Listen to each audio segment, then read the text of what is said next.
Avoid becoming a toxic leader. Now, most great leaders at one or other stage had to become toxic. They had to learn what are their hot buttons, what triggers them to take action in the wrong direction, therefore make themselves aware and course correct as they grew their leadership talent. Now you have to do that. If you are leading a bigger and bigger team, stress levels go up. You tend to, the moment when the stress levels are up, your patient level falls and you are reactive and shooting from the hip the whole time, which makes you a toxic leader, and it's not pleasant to be around you. You create a different culture, a different vibe, and people are not growing around you. They're coming from a place of fear, and they're coming from a place of being defensive rather than offensive. In today's episode, we want to tackle and we want to potentially give you 7 key elements that we've used in our company to grow our company into what it is now, the #1 independent dealership in the country, and how we've done it, what worked and what didn't work. These are basically mistakes that I've made along my journey, that we've made together in the management team, and hopefully you don't need to spend the 2-3 years of rebuilding a team that we've had to do, so that you can just grow past that point and avoid this massive landmine. It creates an open door policy for your team to come in and bounce ideas and problems without any fear, but in a confined, trustworthy environment, so that you guys can tackle the issues and grow from there. Next to me, a phenomenal leader, person that I really respect and look up to, our Group F&I manager, Anna-Marie Meyer. This is a sensitive one, but I know we're going to add value. We've made some mistakes together individually. Huge mistakes. And yeah, hopefully the viewers don't need to make those as well. Not at all. Let's get into it.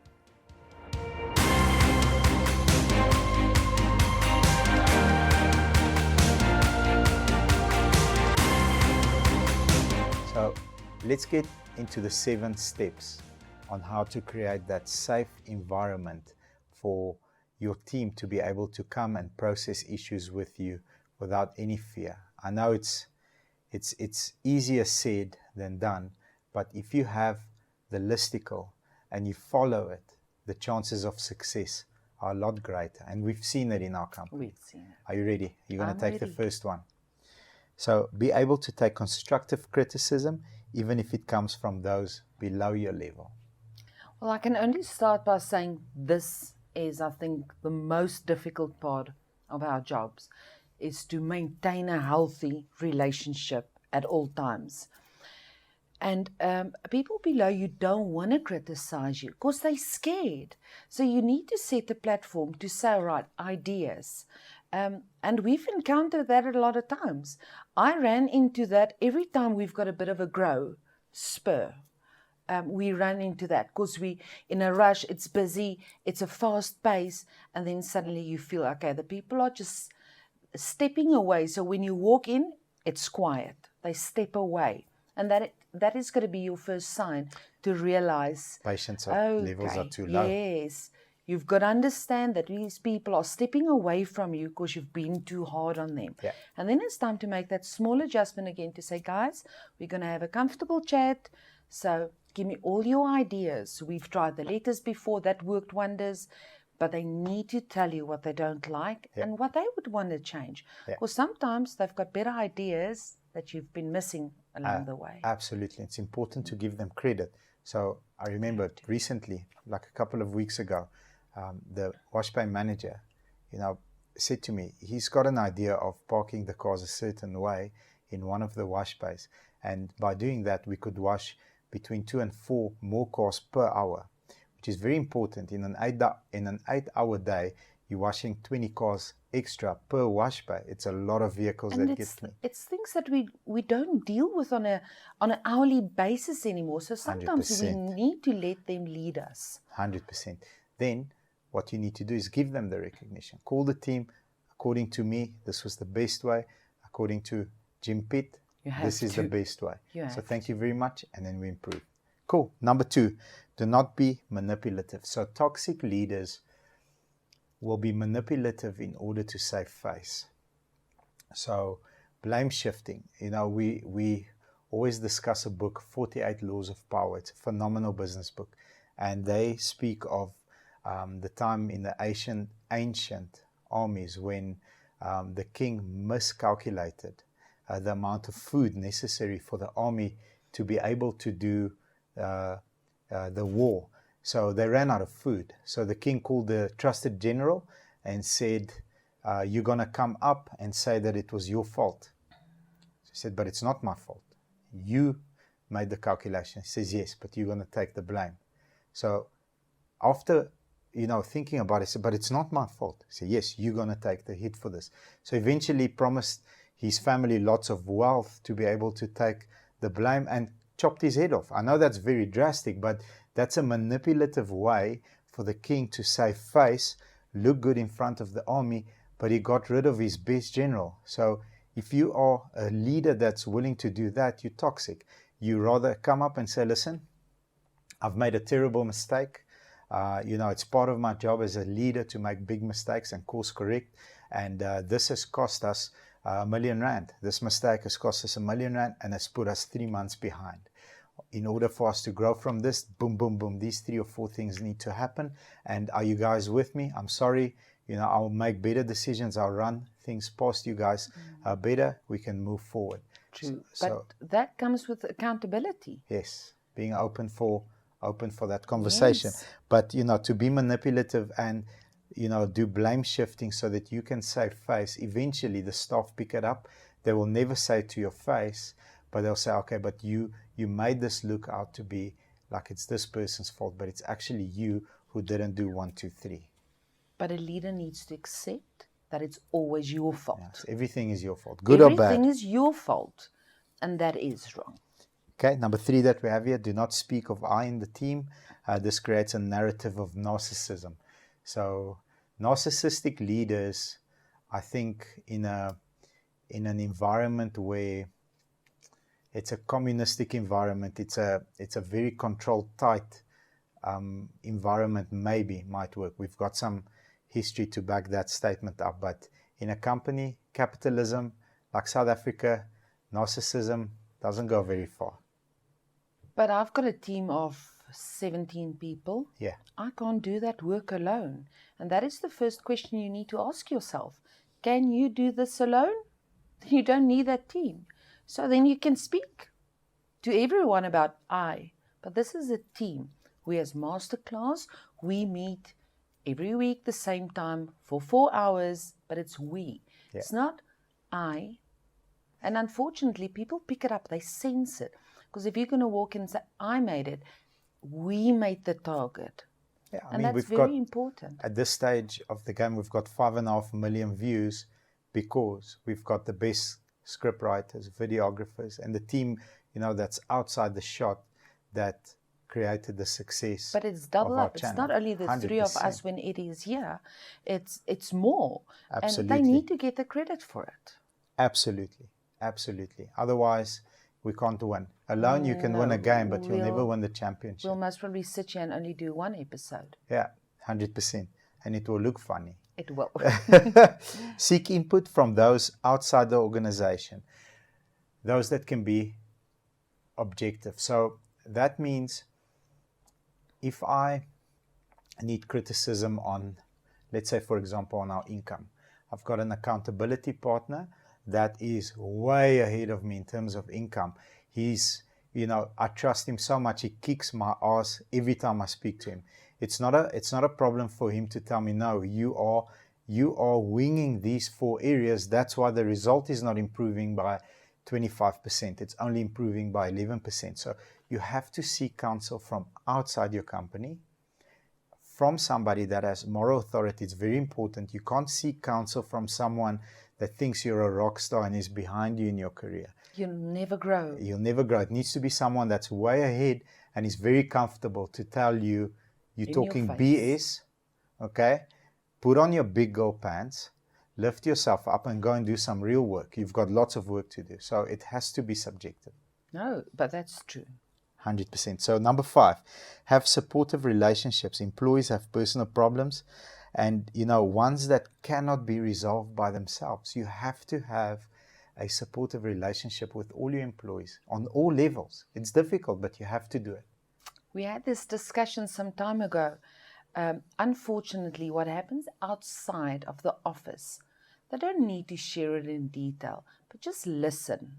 Just know what's going on. Because sometimes they just need that ear for half an hour, and you've won a lifetime of value from that person. Absolutely. Where if you're just going to keep them, pushing them away, no, stay at home, leave your problems at home, don't bring it to the office, you will never get that person to excel. I do work with a lot of young girls, and I prefer it that way. But we've got an honest and open relationship. They're allowed to tell me something, and I allocate. But that is something I got from you, and it worked wonders. I allocate a specific time to a problem. So I will not leave them to take advantage of me so that we spend 8 hours on a day to a problem. This is an 8-minute conversation or 15-minute conversation. And then I will decide. I'll sometimes say, okay, just give me a few minutes. Okay, this is a 15-minute. Let's go and grab a cup of coffee. Yeah. This is half an hour. This is a big thing. You need a hug. Let's go. Yeah. And even with the men, I've got young boys as well, young men. But you need to do it because the value I get out of them, you build trust. It's just so much They'll bigger. The picture is just bigger. It's not a one-dimensional, you're the boss, you pay my salary, you get to decide when I get a promotion. It's a deep relationship. No, that's where trust is you have built. to love them in that sense. Absolutely. Have supportive relationships within the company. Now, toxic leaders are, shoot first, ask questions later, me. It's not about we, it's me. I get to say how this process runs. It's my way or the highway. Unfortunately, that works when it's a very small team and it's an inexperienced team. If you've got a bunch of killers around you, that almost never works. And having trusted advisors within the company, super important. People that will not be scared to challenge you and say to you, listen, in private, respectful, may I give you feedback? I've got 3 people in the company that do that. May I give you feedback? Yes, sure. This is the area that I feel you were too rough with when it comes to this person. This person here did the same thing. You weren't as rough there. So this person saw it. You need to course correct here. The third person is watching you, how you are handling these 2 relationships. He's having or forming an opinion of what it's going to be like if he comes into management, basically from looking at your engagement here. You need to fix this. And then, having the control of emotion to put your ego aside and say, you know what, you're right. Thank you for the feedback. I'm going to try and improve in this area and then move forward. I call it my safe space. Yeah. And I've got a safe space the same way I've got a safe space with certain people in the company. I can trust them. They will not run around and discuss whatever thought I'm sharing because, as you know, there's a lot of things that funnel back to me first before we can get a final yes, go, count the deal. Absolutely. And you get frustrated. So, and some people you just deal with differently than someone else. And you have to have it. If it wasn't for them, my sanity wouldn't have been there. Absolutely. It's very important. I would have most probably ran away a long time ago. Decompression conversation with someone that you trust. And even if you are like, oh man, I made such a big balls up. But I wish I didn't do or say this. It's okay. We'll move past this. These are the 3 things we need to do. You walk out with my safe people. I walk out and I don't ever hear about it again. 100%. Beautiful. And that's what you need. So number 7, I think this is very important. And you need to put systems in place to receive and give feedback, both from your and to your subordinates or your team. So you need to create a space and a time to be able to give and receive feedback. What's your feeling there? We tried the safe hour, but it's as if no one spoke up. No one. Yeah. I would not walk in and say, can I use my time? So it's as and when it happens. Yeah. So we've just got something to say. If you're honest, I made a mistake. Bad news quickly. I will not fight. If you lie about it, I might get upset.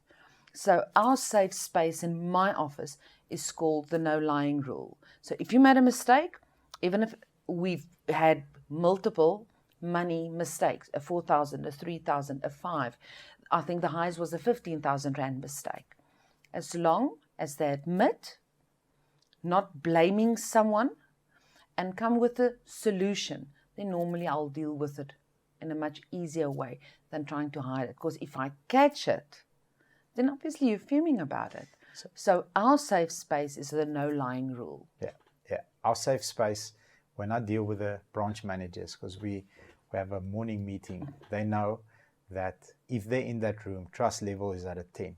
And I am very comfortable kicking their ass every single morning because they know that I'm doing it for a reason. I'm giving feedback. I ask, may I give you feedback? Then they know everybody's watching that person I'm talking to. He says, yes. I said, honest, constructive feedback. Yes, you may. Okay, remember, before I give you the feedback, my outcome that I'm desiring here is for you to grow in this area that I've noticed you lacking. You are very good at these 6 things. But this one area, I think you are to maybe perhaps improve in a little bit because it will give you a good result. Are you ready? I'm ready. Boom. I give the feedback, process it, and then we move forward. But it's never personal. No. And that's, as long as people understand that, and you need to make your employees understand whatever is happening in these 4 walls is never personal. Yeah. And you need to stick to that rule. You cannot make things personal. You can attack the ball, but not the player. But you must play the ball hard. And that's it. And I am strict and I am difficult, but as long as you don't hide things away from me or lie to me, I will roll that ball so easily out of their way just because they're honest. But if you've got a team where feedback is given and taken, you can take over the world together. If feedback can't be taken, and you've asked permission and you've given it and it can't be taken, it creates some toxic environment. But I still think I've got the best team. Well, absolutely, I agree with you. We do have the best team. So, thank you for the discussion. I hope everybody on this video learned something, perhaps maybe 1 or 2 little hacks that you can deploy in your management style or your leadership style. Maybe you've got somebody that needs to see this video, maybe just to tweak 1 or 2 little things. Please share it. Also do like and subscribe and ring the bell. Thank you very much. Have a great day, everybody. Bye-bye.